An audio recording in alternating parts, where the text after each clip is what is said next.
नमस्कार, मैं हूं प्रदीप कुमार। आप देख रहे हैं पॉलिटिकल आइडिया। पॉलिटिकल आइडिया के आज के इस अंक में आप सभी दर्शकों का बहुत बहुत स्वागत है।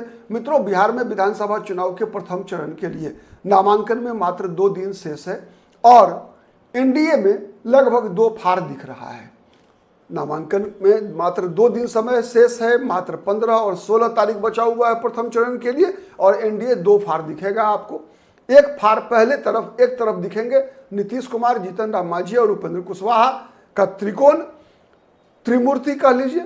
दूसरे तरफ भारतीय जनता पार्टी और चिराग पासवान। भारतीय जनता पार्टी के द्वारा घोषित किया गया जो सीटों का बंटवारा था, उस बंटवारे के अनुसार जिन सीटों को चिराग पासवान के खाते में डाला गया था, इधर 2 दिनों के अंदर उनमें से कई सीटों पर नीतीश कुमार ने उम्मीदवार अपना खड़ा कर दिया है।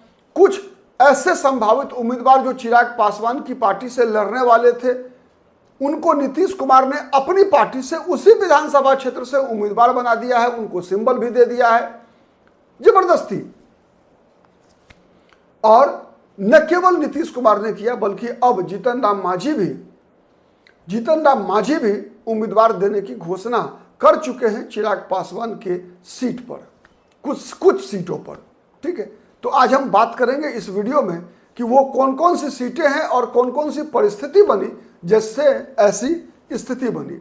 तो सबसे पहली सीट मैं बताऊं आपको जो चिराग पासवान को दिया गया था, जिस पर नीतीश कुमार ने छीन लिया।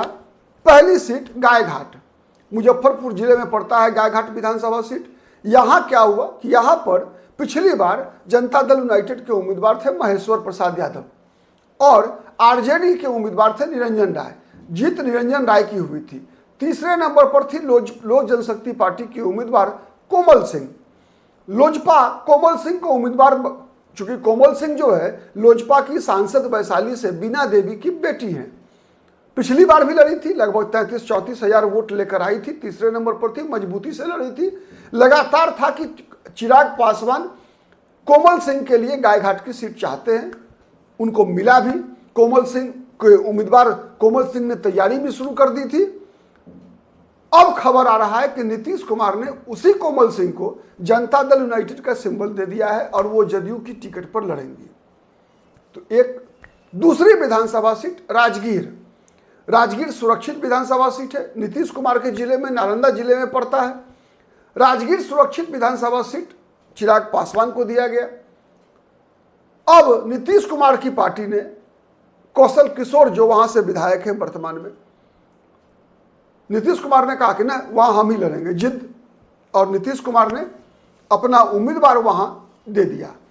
ठीक है, सिंबल भी दे दिया है राजगीर में। मतलब अब चिराग पासवान के हिस्से में राजगीर विधानसभा सीट नहीं रही। ठीक है, अब चिराग पासवान को भी फैसला करना होगा कि क्या नीतीश कुमार के खिलाफ लड़ेंगे या फिर। तो चलिए, बीजेपी के लोग देख रहे हैं समन्वय तो बीजेपी ही कर रही है। अब बीजेपी कैसे इसका हल निकाल पाती है, ये भी देखने की बात होगी। तीसरी विधानसभा सीट सोनबरसा विधानसभा सीट है। वो विधानसभा सीट जहां जो चिराग पासवान को दिया गया था, सोनबरसा सुरक्षित विधानसभा सीट है। यहां से भी जनता दल यूनाइटेड के रत्नेश सदा, जो कि बिहार सरकार में मंत्री हैं, वो सीट दी गई थी चिराग पासवान को। कहा जाता है कि रत्नेश सदा नीतीश कुमार के जो नज़दीकी जनता दल यूनाइटेड के महासचिव हैं मनीष वर्मा, जो कि रिटायर्ड आईएएस ऑफिसर रहे, जब उनका टिकट कटा, आप अनुमान लगाइए, मंत्री हैं, टिकट कटा तो रोक किसके पास रहे थे? एक ब्यूरोक्रेट के पास जो पहले और रिजाइन करके आए हैं, पार्टी में नेता हैं, मनीष वर्मा के पास। तो मनीष वर्मा उनको लेकर सीधे चले गए नीतीश कुमार के पास और नीतीश कुमार ने कहा कि ना तुम्हारा टिकट कौन काटेगा जी, दे दिया सिंबल। किसको गया है सीट पता करो, चिराग पासवान को। चिराग पासवान को तो नीतीश कुमार सुनना नहीं चाहते, तो सोनबरसा सुरक्षित सीट भी दे दिया नीतीश कुमार ने, उम्मीदवार सिंबल भी दे दिया है नीतीश कुमार ने। ठीक है, अब नीतीश कुमार के ही रास्ते पर चल रहे हैं कौन? जीतन राम मांझी ने एक सीट सिकंदरा, जहां प्रफुल्ल मांझी पिछली बार जीते थे, वो सीट आई थी चिराग पासवान के खाते में।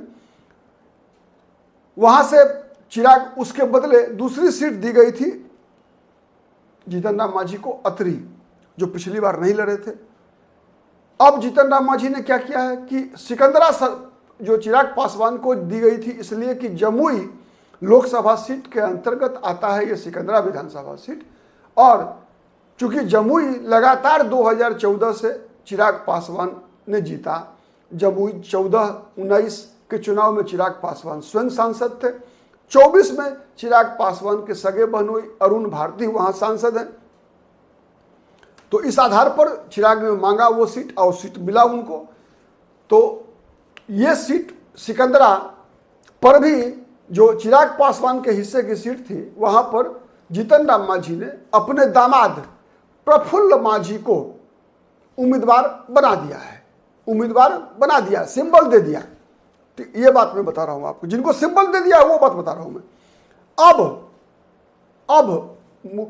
एक और घोषणा कर दिया है जीतन राम मांझी ने कि जैसे नीतीश कुमार ने चिराग पासवान के हिस्से में गए गायघाट, राजगीर और सोनबरसा जैसी सीटों पर अपना उम्मीदवार खड़ा कर दिया है, वैसे ही जीतन राम मांझी भी घोषणा कर रहे हैं कि हम भी 2 और सीट पर उम्मीदवार खड़ा करेंगे। एक बोधगया और दूसरा मखदूमपुर। बोधगया तो वो सीट है जहां चिराग जीतन राम मांझी के उम्मीदवार चुनाव लड़े भी नहीं थे पिछली बार। बोधगया में अभी वर्तमान में कुमार सर्वजीत आरजेडी के जो पूर्व सांसद राजेश कुमार के पुत्र हैं, तो वो वहां से विधायक है जो जीतन राम मांझी के खिलाफ गया से लोकसभा का चुनाव लड़े थे। वही कुमार सर्वजीत बोधगया से चुनाव जीते हैं। उन्होंने बीजेपी के उम्मीदवार हरि सहनी को हराया था। तो ये सीट बीजेपी के हिस्से की सीट थी, जो चिराग पासवान को बीजेपी ने अपने हिस्से की सीट दी थी। उस सीट पर भी जीतन राम मांझी ने अपना उम्मीदवार देने की चेतावनी दे दी है, घोषणा कर दिया है। अभी तक उम्मीदवार घोषित नहीं किया है जीतन राम मांझी ने, अब देखते हैं क्या करते हैं। दूसरी एक और विधानसभा सीट मखदूमपुर, जहां से पिछली बार जीतन राम मांझी के दूसरे दामाद, एक दामाद तो हो गए प्रफुल्ल मांझी, दूसरे दामाद देवेंद्र मांझी चुनाव लड़े थे, हार गए थे। उनको हराया था आरजेडी की टिकट पर लड़ रहे सतीश दास ने। तो देवेंद्र मांझी को की सीट, वो सीट इस बार चिराग पासवान के खाते में गया है और चिराग पासवान ने वहां से रानी कुमारी को वहां से उम्मीदवार घोषित कर दिया है। उस सीट पर भी जीतन राम मांझी ने अपना उम्मीदवार देने की घोषणा कर दी है, अब तक दिया नहीं है सिंबल। तो ये समाचार है, ठीक है। और चूंकि मखदूमपुर से जीतन राम मांझी अपने दूसरे दामाद देवेंद्र मांझी को लड़वाना चाहते हैं, तो एक प्रफुल्ल मांझी दामाद हो गए, दूसरे देवेंद्र मांझी दामाद हो गए, दीपा मांझी बहू हो गई जो इमामगंज से, जिनको टिकट मिल चुका है, इमामगंज से मिल चुका है टिकट। समधन ज्योति देवी, उनको बाराचट्टी से चुनाव टिकट में मिल चुका है, बाराचट्टी से। इसके बाद दूसरे दामाद, बाराचट्टी से मिल चुका है। तो ये मतलब एक बहू, एक समधन और 2 दामाद आपको मिलेंगे जीतन राम मांझी के चुनाव लड़ते हुए। और एक बेटा संतोष सुमन तो पहले ही से मंत्री हैं बिहार में। तो ये है पूरा कुनवा जीतन राम मांझी का, और यही स्थिति है चिराग पासवान की। देखिए क्या होता है आगे आगे, अभी 2 दिन का समय है, अभी बहुत सारा दोनों गठबंधन में कर सकते हैं।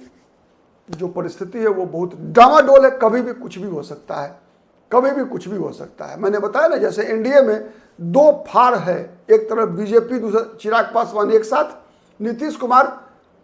हाँ, एक और जानकारी मैं बता दूं आपको, जो महुआ विधानसभा सीट जो चिराग पासवान के खाते में आई थी, उस सीट पर उपेंद्र कुशवाहा अपने पुत्र को चुनाव लड़ाना चाहते हैं, इसीलिए उपेंद्र कुशवाहा भी अड़ गए हैं। अब देखिए महुआ, जहां से चिराग पासवान संजय सिंह को उम्मीदवार बनाना चाहते हैं, जो उनके नजदीकी हैं, उनके मतलब संकट के साथी रहे हैं, क्या होता है वहां भी समस्या है, ठीक है। तो ये इस प्रकार की स्थिति। तो जैसे एनडीए में 2 फाड़ है, बीजेपी चिराग पासवान एक साथ, नीतीश कुमार, उपेंद्र कुशवाहा, जीतन राम मांझी दूसरे तरफ, वही स्थिति आप देखेंगे तो महागठबंधन में भी है।